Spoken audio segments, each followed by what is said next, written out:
जाने क्या हो गया मध्य प्रदेश के सिस्टम को, किसकी नजर लग गई इसके तंत्र को। कभी नियमितीकरण, कभी वेतन वृद्धि, तो कभी कुछ और। अपनी विभिन्न मांगों को लेकर इसके ठेकेदार ही मोर्चा खोल देते हैं इसके खिलाफ। सोमवार को एक दफा फिर ऐसी ही तस्वीर सामने आई, जब अपनी विभिन्न मांगों को लेकर स्वास्थ्य सेवाओं से जुड़े 8 संगठन सामूहिक हड़ताल पर चले गए और करीब 30,000 कर्मचारियों के हड़ताल पर जाने से एक बार फिर चरमरा गई प्रदेश की स्वास्थ्य सेवाएं। वैसे तो ये बस एक तस्वीर भर है, जबकि देखा जाए तो प्रदेश के सिस्टम का हिस्सा बन गई है आए दिन की होने वाली हड़ताल। जिस वक्त सूखे का मुआवजा बंटना था, उस वक्त पटवारियों ने किसानों को जमकर छकाया। बोर्ड परीक्षाओं का समय आया तो अतिथि शिक्षकों ने मोर्चा खोल दिया। स्वास्थ्य कर्मचारियों की लामबंदी तो गाहे बगाहे आम लोगों को परेशान करती ही रहती है। मानो सरकार की नब्ज पकड़ ली है कर्मचारी संगठनों ने, और वो भाप गए हैं कि उनकी कुछ एक दिनों की लामबंदी सरकार को उनके सामने झुकने पर मजबूर कर देगी। चलिए अब आपको बताते हैं कि बीते कुछ समय में प्रदेश में हुई कुछ बड़ी हड़तालों के बारे में। 2015 के अंत में विभिन्न मांगों को लेकर पटवारी संघ हड़ताल पर चला गया। राजस्व से संबंधित कई काम अटके, सूखे का मुआवजा बांटने में परेशानी सामने आई। 2016 की शुरुआत के साथ अतिथि शिक्षक भी नियमितीकरण की मांग को लेकर हड़ताल पर चले गए। परीक्षाओं के पहले छात्रों की पढ़ाई प्रभावित, अभी तक हड़ताल जारी। साल 2016 में बिजली विभाग और ट्रांसपोर्ट यूनियन भी अपनी मांगों को लेकर कई दफा लामबंद हुए। बड़े स्तर पर काम प्रभावित हुआ। 2016 के अंत में 13 सूत्रीय मांगों को लेकर सरपंच एवं सचिव संगठन ने कलम बंद हड़ताल की। ग्रामीण स्तर पर सरकारी कामकाज ठप हुआ। 2017 की शुरुआत में अप्रेजल सिस्टम के खिलाफ संविदा स्वास्थ्य कर्मी हड़ताल पर चले गए। स्वास्थ्य सेवाएं बुरी तरह प्रभावित हुई।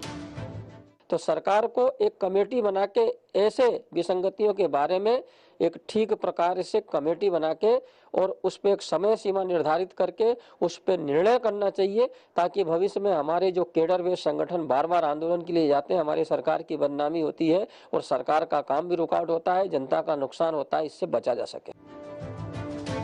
गौर हो कि मध्य प्रदेश के मुख्यमंत्री शिवराज सिंह पर अक्सर विपक्ष प्रशासनिक अक्षमता का आरोप लगाता रहा है।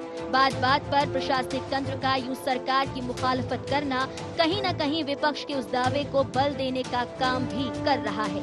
यही कारण है कि ये मुद्दा अब सियासी विवाद की वजह बनता जा रहा है, जिसे लेकर आमने सामने आ गए हैं भाजपा और कांग्रेस।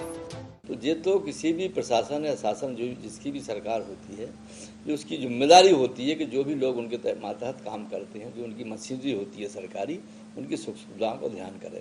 इसी कारण से आप स्वास्थ्य हो, शिक्षा हो, पीएचई हो, कोई भी विभाग देखें, सहकारिता हो, तमाम विभागों में आप देखोगे कि लोगों की विरोधी स्वर कर्मचारी उठ रहे हैं और सरकार चूँकि उनकी जो बातें सरकार ने उनके पक्ष में कही थी पूरी नहीं कर पा रही है। आज से 10 साल पहले की कल्पना करेंगे, आज की कल्पना करेंगे तो ज़मीन आसमान का अंतर है, चाहे उनकी सुविधाओं के लिए हो, चाहे उनकी तनख्वाहों के लिए हो या अन्य प्रकार की व्यवस्थाओं के लिए हो। इसलिए भारतीय जनता पार्टी की सरकार कर्मचारी हितैषी है।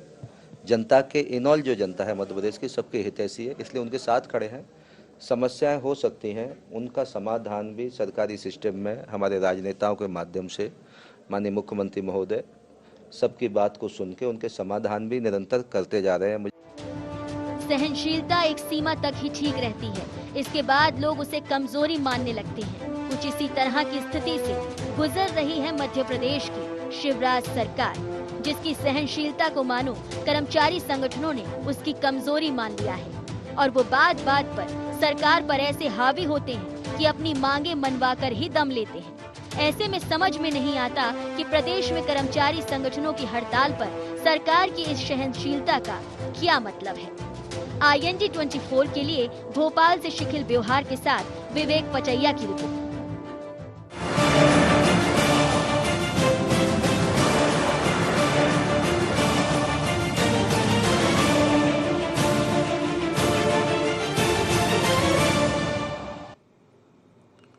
नमस्कार, IND एजेंडा में आपका स्वागत है। मैं हूं राघवेंद्र सिंह। हम विषय पर विस्तार से चर्चा करें उसके पहले एक नजर डालते हैं एजेंडा पॉइंट्स पर। मध्य प्रदेश में क्यों जारी है हड़तालों का सिलसिला? क्या सरकार की सहनशीलता का गलत फायदा उठा रहे हैं कर्मचारी संगठन?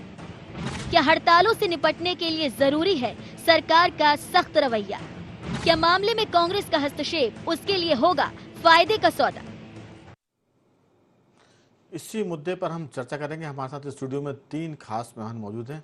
भाजपा के नेता चेतन सिंह जी, प्रदेश कांग्रेस के महामंत्री वीर सिंह यादव जी और हड़ताली कर्मचारियों के प्रदेश अध्यक्ष सौरभ सिंह जी। आप तीनों का बहुत बहुत स्वागत है। सबसे पहले चेतन सिंह जी, मामला मैं आपसे शुरू करूंगा। आपकी पार्टी और आपकी पार्टी की सरकार है, ये हड़तालें जैसा कि आपने सुना कि बार बार क्यों होती है? पार्टी का दावा है, सरकार का दावा है कि बहुत कुछ दिया 2003 के बाद भाजपा की सरकार ने कर्मचारियों को, चाहे वो चपरासी हो चाहे वो IAS ऑफिसर हो। तो क्या वजह है कि आपसे ही आपके वो कर्मचारी नाराज हैं जिनको आपने बहुत कुछ दिया है? आपकी राय।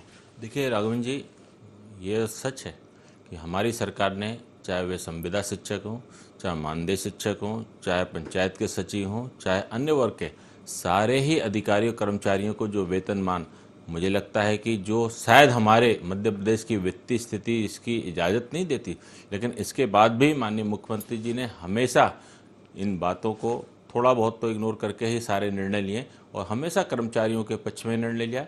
कर्मचारी भी हमारे इस मध्य प्रदेश के, हमारे अपने परिवार के हैं, लेकिन इन कर्मचारी बंधुओं को भी इस बात को सोचना होगा कि मध्य प्रदेश में और भी लोग निवास करते हैं, मध्य प्रदेश की और भी आवश्यकता है, मध्य प्रदेश में और भी विकास की बहुत सी बातें हैं जिनको लेकर के हम सबको सोचना पड़ेगा।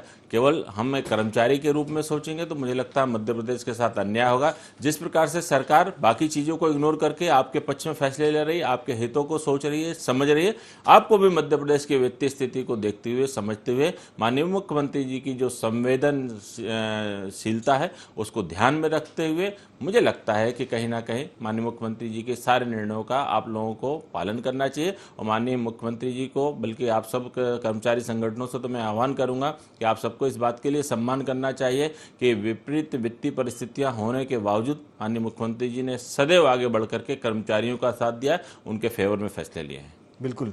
सौरभ जी, मैं लौटूंगा आपके पास इस बार सबसे आखिरी में। उसके पहले आप ये सुन लीजिए कि सत्ता पक्ष और प्रतिपक्ष आपके बारे में क्या सोचता है। वीर सिंह जी, जब 2003 में कांग्रेस ने सरकार छोड़ी थी, उस समय के बाद से मध्य प्रदेश की जो स्थिति है उसमें कर्मचारियों का जो स्तर है वो ऊंचा हुआ है।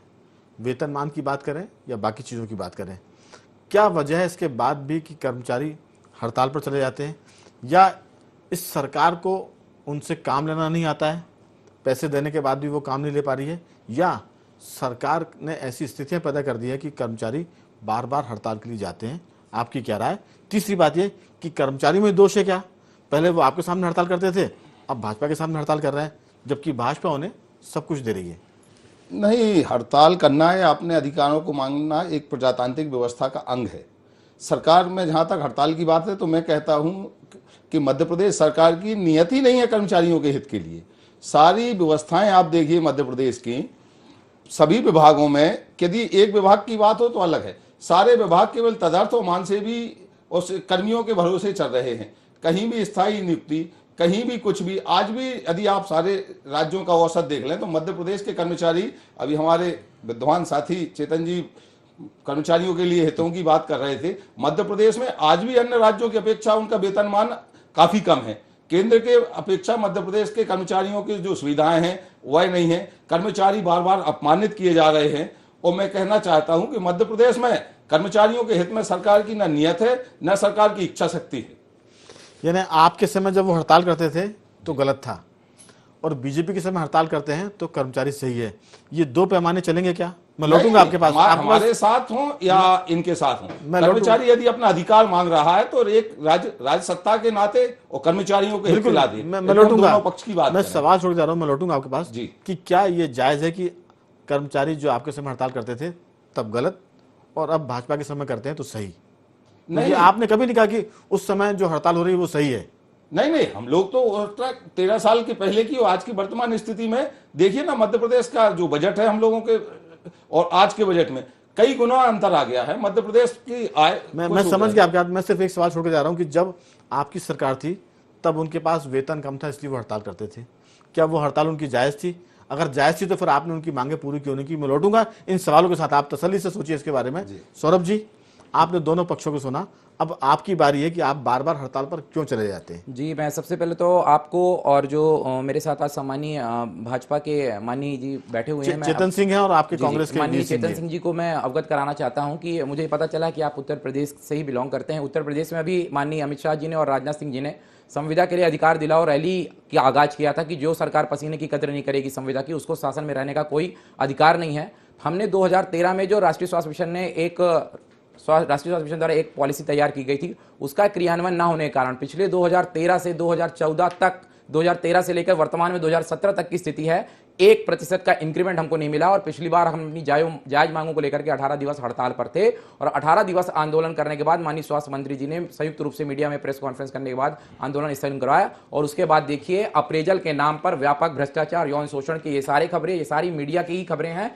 तो अप्रेजल के नाम पे, कार्य मूल्यांकन के नाम पर आज वो महिला कर्मचारी जो अपने बच्चों को लेकर के सड़क पे उतर रही है, वो नरसिंहपुर में यौन शोषण का मामला आया। माननीय प्रमुख सचिव स्वास्थ्य के वल्लभ भवन के चैम्बर में अजय जैन निज सहायक को सस्पेंशन किया गया। क्यों? क्योंकि कार्य मूल्यांकन के नाम पर उन्होंने संविदा अधिकारियों कर्मचारियों से पैसे लिए। उसकी ऑडियो क्लिप भी रिलीज हुई पूरे मध्य प्रदेश में। मैं ये बस जानना चाहता हूं, क्या माननीय मुख्यमंत्री जी की, क्या भाजपा सरकार की कोई एक ऐसी मंशा है कि भ्रष्टाचार को बढ़ावा दिया जाए? क्या माननीय मुख्यमंत्री जी की मंशा है कि महिलाओं के यौन शोषण के मामलों को कम नहीं किया जाए, उसको बढ़ावा दिया जाए? क्या माननीय मुख्यमंत्री जी की ऐसी व्यवस्था है कि युवा सम्मेलन जो किए जा रहे हैं जिलों में, युवाओं को बेरोजगार करने के लिए एक अप्रेजल का बाजार 2005 से लेकर 2016 तक हमने काम किया है। 2005 से 15 तक कोई अप्रेजल की व्यवस्था नहीं हुई। 2016 में ऐसा क्या हो गया कि कार्य आधारित मूल्यांकन के नाम पर वर्षों से कार्य कर रहे संविदा सेवा कर्मचारियों को हजारों की संख्या में बड़ी तादाद में बाहर कर दिया जाता है आंदोलन के 10 दिवस के अंदर? ऐसी क्या मजबूरी है माननीय मुख्यमंत्री जी की? ऐसा क्या माननीय मध्य प्रदेश शासन क्या करना चाहता है? मैं ये चाहता हूं कि माननीय मुख्यमंत्री जी इसको संवेदनशीलता से लें। और 2013 से लेकर के माननीय ने कहा है कि जब से आपकी सरकार आई है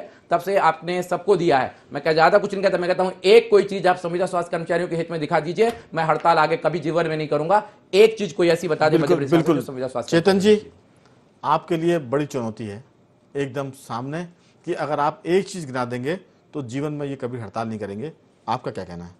देखिए, सबसे पहले तो माननीय मुख्यमंत्री जी के नाम को लेकर के जो बार बार आप महिलाओं के मान सम्मान की बात कर रहे हैं, इस मध्य प्रदेश में अगर महिलाओं का मान सम्मान अगर माननीय शिवराज सिंह चौहान जी की सरकार में अगर नहीं बच सकता, तो मुझे लगता है कि आप फिर भूल जाइए कि इस मध्य प्रदेश में महिलाओं का मान सम्मान बचेगा।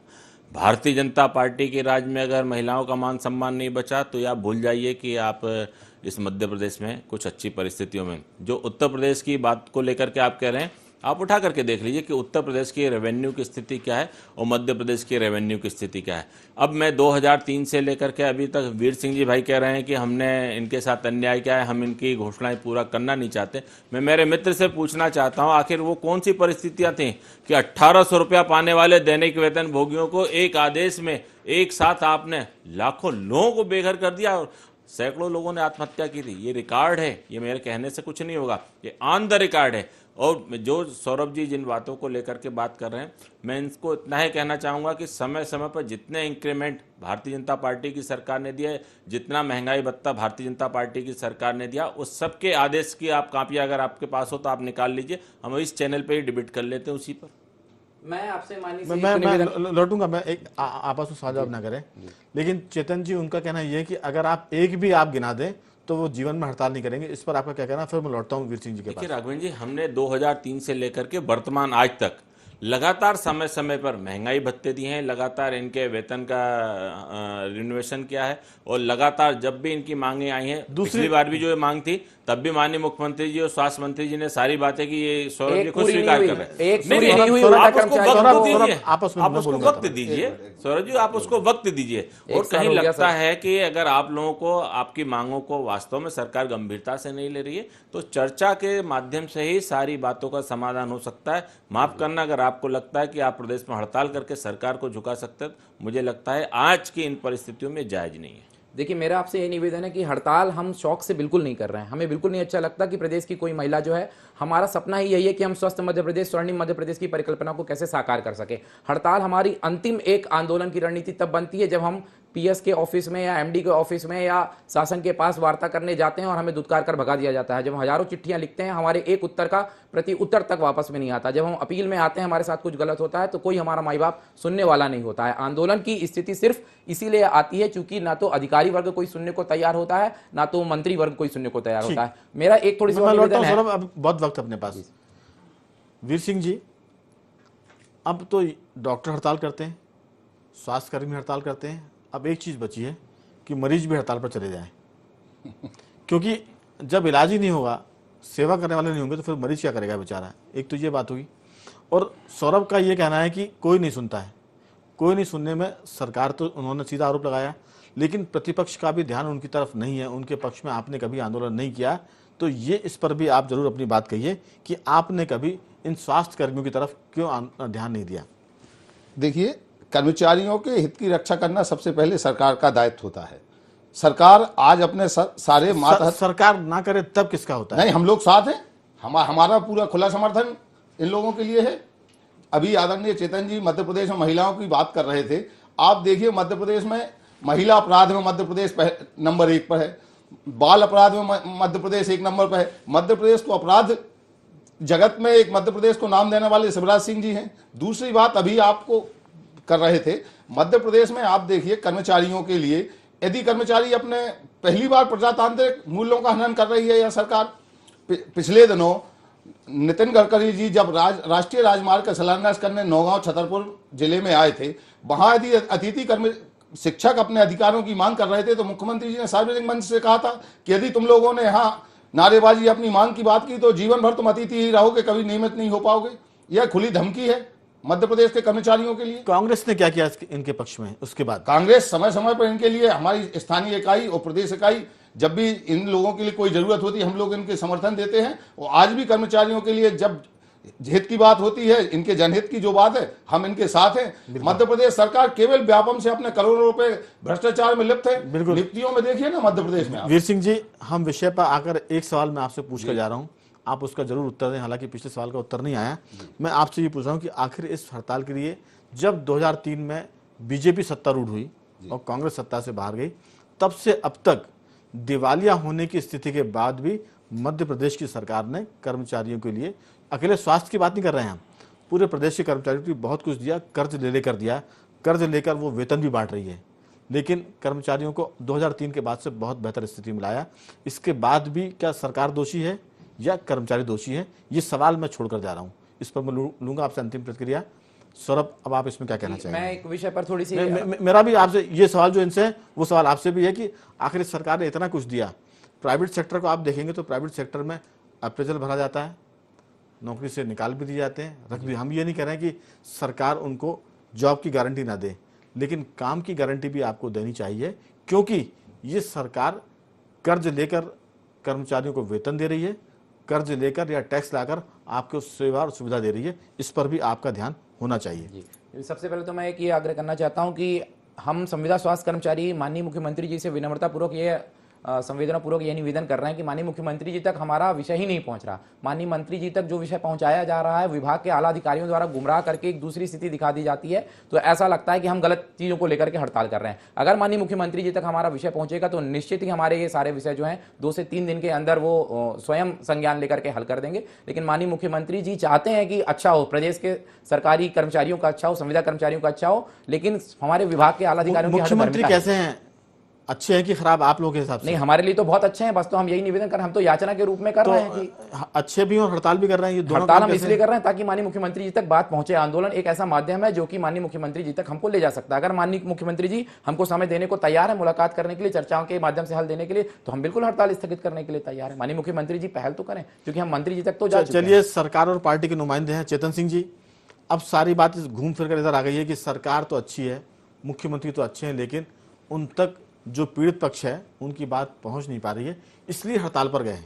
देखिए सौरभ जी, तुम एक कर्मचारी हो और कर्मचारी होने के नाते अगर तुम्हारा ये अनुभव आता है कि पीएस के चैम्बर में और बड़े अधिकारियों के चैम्बर में इस तरह का बर्ताव होता है और बाकी अन्य कर्मचारियों के यहाँ जाने के बाद भी लोगों के साथ इस तरह का व्यवहार होता है। मुझे लगता है कि कर्मचारियों और अधिकारियों को अपने व्यवहारों को भी सुधारने की बहुत बड़ी आवश्यकता है, क्योंकि आप जनता के शासक नहीं हो, आप जनता के सेवक हो। जनता के हितों में बात करो। और जहाँ तक माननीय मुख्यमंत्री जी का मामला है और आपका, मैं तो हमेशा इस बात का पक्षधर रहा हूँ कि सारी समस्याओं का समाधान वार्ता से संभव है। बड़े बड़े मसले वार्ता से सुलझ सकते हैं, नहीं, अकड़ के साथ। चेतन जी, इनका कहना यह कि ये तो हड़ताल मजबूरी में कर रहे हैं, इसलिए कर रहे हैं क्योंकि इनकी बात पहुंच नहीं पा रही है, और हड़ताल का मकसद भी यह है कि इस बहाने कम से कम मुख्यमंत्री इनकी हड़ताल को संज्ञान में लें। राघवन जी, ये परिस्थितियां भी क्यों निर्मित हुई वास्तव में अपने आप प्रश्न चिन्ह है, क्योंकि हड़ताल के बाद ही माननीय सरकार भी और कर्मचारी भी, मैं वही कह रहा हूँ, हड़ताल के बाद ही अगर माननीय मुख्यमंत्री जी इनकी बात सुनेंगे, इनसे मिलेंगे, ऐसा नहीं लगता मुझे।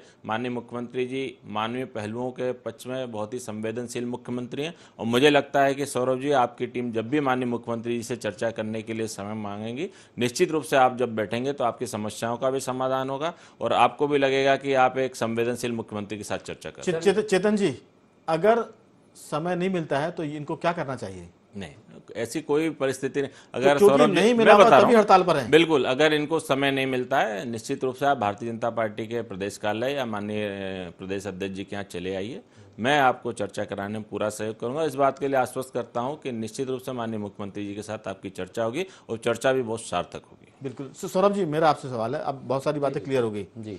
ऐसा नहीं लगता कि एक मुरलीधर पाटीदार, मेरे ख्याल से वो थे, लीलाधर पाटीदार है, कौन है, जो शिक्षक कर्मचारियों के वो संविदा शिक्षक के लीडर थे, वो हड़ताल करते करते एमएलए हो गए। तो हड़ताली कर्मचारियों के लीडरों में कहीं ये बात तो नहीं है कि आप हड़ताल करिए, मुख्यमंत्री या सत्ताधारी दल की नजरों में आइए और फिर इलेक्शन लड़िए और विधायक बन जाइए? नहीं सर, मैं नहीं कहता कि आपका ये मकसद होगा, लेकिन कहीं ना कहीं ये मकसद भी काम करता है कि नहीं हड़ताल के पीछे? सर, एक चीज़ मैं आपको थोड़ा सा ये निवेदन भाव में स्पष्ट करना चाहता हूँ कि हमारे पीछे जो हुजूम है वो संविदा स्वास्थ्य कर्मचारी, वो जो महिला है, वो जननी सुरक्षा योजना में ही पैदा हुई महिला है, जो आज माननीय मुख्यमंत्री जी की कन्यादान योजना से और बेटी बचाओ बेटी पढ़ाओ से लेकर के आज संविदा की नौकरी में स्टाफ नर्स या इनाम बन करके काम कर रही है। एजुकेशन लोन भी माननीय मुख्यमंत्री जी की योजना के ही तहत मिला होगा। लेकिन क्या वो सिर्फ संविदा है तो उसके बच्चे की निवाले की तक आज कोई कीमत नहीं है? वो संविदा है इसलिए उसको हम 12 बजे रात तक जेडी ऑफिस में बैठा करके अप्रेजल करेंगे। वो संविदा है तो 10 वर्ष बाद एमपी ऑनलाइन और व्यापम का पेपर देने के बाद भी वो रिटर्न और इंटरव्यू, और जब महिलाओं के अस्मत तक पे बात आ जाएगी तो भी विभाग उस पर अड़ा रहेगा। क्या वो सिर्फ संविदा है इसके नाते उसको चाइल्ड केयर लीव का लाभ नहीं दिया जा सकता? क्या वो सिर्फ संविदा है इसके नाते उसके सुरक्षित भविष्य की संकल्पना की जा सकती? क्या वो सिर्फ संविदा है? ये संविदा एक शब्द के नाते क्या सारी मानवता, सारी चीजें वहीं पर खत्म हो जाती हैं विभाग की? सबसे बड़ा सर ठीक आपने कहा, लेकिन कहीं ना कहीं इस बात का भी कहीं ना कहीं मैं आपकी, चूंकि अप्रेजल की बात हो रही, संविदा की बात हो रही, बात आगे निकल जाएगी, मैं इसलिए आपको रोक रहा हूं कि उसमें यह व्यवस्था होती है कि जिसकी 10 साल की नौकरी है उसको नंबर अधिक दिए जाते हैं, वो आपके पक्ष में जाता है। क्योंकि कई बार जब उनको रेगुलर करते हैं तो एक सरकार का सिस्टम होता है, मुझे नहीं पता कि उसमें और सिस्टम में क्या बारीकी है, लेकिन मोटे मोटे तौर पर ये होता है कि अगर आपको रेगुलर होना है तो सरकार के नियम के मुताबिक आपको परीक्षाएं देनी पड़ेंगी। सर, ये हमारी प्रतिवर्ष जो परीक्षा होगी सर, हम जब अगर ऑलरेडी व्यापम एमपी ऑनलाइन के थ्रू परीक्षा, अगर सरकार कहती है कि हम नियमितीकरण कर रहे हैं, उसके लिए हम एक बार अप्रेजल दे रहे हैं, तो हम तो 2016 में अप्रेजल में 65 नंबर ज्यादा पा करके आज सर्विस कंडीशंस में हैं। अब ऐसी क्या मजबूरी है सर? और जहां तक बात है कि माननीय मुख्यमंत्री जी विषय संज्ञान लेंगे, हम बिल्कुल ऐसी अपेक्षा करते हैं। मैं आपको बता देना चाहता हूं कि जब माननीय स्वास्थ्य मंत्री तत्कालीन डॉक्टर नरोत्तम मिश्रा जी ने, शिव चौबे जी ने आकर के प्रत्यक्ष रूप से मुझसे यही कहा था धरना प्रदर्शन में कि बतौर माननीय मुख्यमंत्री जी की सारी बातों का संज्ञान है, और मैं बतौर गारंटी आपकी ले रहा हूं कि माननीय मुख्यमंत्री जी की तरफ से लेकिन इसके बाद भी कुछ नहीं हुआ, एक साल से कुछ नहीं हुआ सर। ठीक, तो हम कैसे भरोसा करें? बिल्कुल वीर सिंह जी, समय बहुत कम है, वो बराबर सरकार को कह रहे हैं, सरकार के लोग आके आंदोलन तोड़वाते हैं, लेकिन उसके बाद भी उनके साथ वादा खिलाफी होती है हड़ताली कर्मियों के साथ। ऐसे में प्रतिपक्ष कहाँ है? अगर वो उनकी सेवा शर्तें गड़बड़ है, वो हड़ताल करते हैं, उनकी मांग पूरी नहीं होती है, सरकार वादा करती है, उस वादे को तोड़ देती है, तो फिर ये बेचारे जो स्वास्थ्य कर्मी हैं, आखिर ये वोटर भी तो हैं, जनता भी तो है, प्रतिपक्ष क्या कर रहा है इनके लिए? आपकी अंतिम टिप्पणी इस पर। कर्मी देखिए राघवन जी, हम लोग इनके साथ हैं। ये जब भी क्या सौरभ जी कांग्रेस आपके साथ है? जी, अभी तक मुझे जो लगता है कि अभी तक तो हम अकेले अपनी लड़ाई अपने दम पर लड़ रहे हैं। जी, बहुत कभी दूसरी बात, अभी जिस तरह से मध्य में ने पहले भी जब चर्चा प्रारंभ हो रही थी राघवन जी, तब भी मैंने कहा था कि यार सरकार केवल एक विचारधारा की सरकार है और मध्य प्रदेश में कर्मचारियों का राजनीतिकरण करना चाहती है। बिल्कुल, अभी हमारे साथी चेतन जी कह रहे थे कि आप भारतीय जनता पार्टी के कार्यालय में आइए और नंद कुमार चौहान जी से मिलिए, वह मुख्यमंत्री ये समझ दिलाएंगे। इन्होंने कभी विभागीय मंत्री या विभागीय पीएस के पास जाने की बात नहीं कही। यह केवल कर्मचारियों वो चूंकि संगठन के व्यक्ति तो संगठन की बात नहीं, लेकिन आप देखिए मुरलीधर पाटीदार जी के माध्यम से भी उन्होंने पूरे शिक्षा समय खत्म हो गया था जी। नहीं, लेकिन आपने उनके पक्ष में कोई आंदोलन किया? उन्होंने इनकार किया इस बात से। नहीं, लेकिन वो कभी हमारे पास नहीं आए। हम इनके हमेशा इनकी जो जनहित की बात, हम कांग्रेस इनके साथ है। चलिए, कांग्रेस साथ है, बीजेपी भी आपके साथ है, सिर्फ बात आपकी सरकार तक पहुंचनी है। चर्चा में आपने हिस्सा लिया, आप तीनों का बहुत बहुत साधुवाद, बहुत बहुत धन्यवाद। हम दर्शकों को बता दें कि ये जो हड़ताल है, मध्य प्रदेश में बीजेपी की जो सरकार है वो कर्ज लेकर भी कर्मचारियों को वेतन दे रही है, वेतनमान दे रही है, लेकिन इसके बाद भी बहुत सी चीज़ें ऐसी है जो कर्मचारियों को पोसाती नहीं है। उनको लगता है कि और कुछ ज़्यादा चाहिए। कहीं ना कहीं सरकार और कर्मचारियों के बीच में अफसरों वाली एक ऐसी कड़ी है जो सरकार और कर्मचारियों के बीच में मतभेद पैदा करती है या गलतफहमी पैदा करती है। लेकिन उनकी बातों को सरकार तक पहुंचाने के लिए कर्मचारियों को कोई माध्यम नहीं मिलता, इसलिए वो हड़ताल पर है। उनका हड़ताली कर्मचारियों का कहना यह है कि अगर सरकार उनकी बात सुन लेगी तो हड़ताल की नौबत नहीं आएगी या हड़ताल खत्म हो जाएगी। उम्मीद करते हैं कि सरकार उनकी बात सुनेगी भी, हड़ताल की स्थिति भी खत्म होगी और फिर से स्वास्थ्य सेवा अपने ढर्रे पर लौटेगी। IND एजेंडा में आज इतना ही। आप बने रहिए हमारे साथ और देखते रहिए IND 24।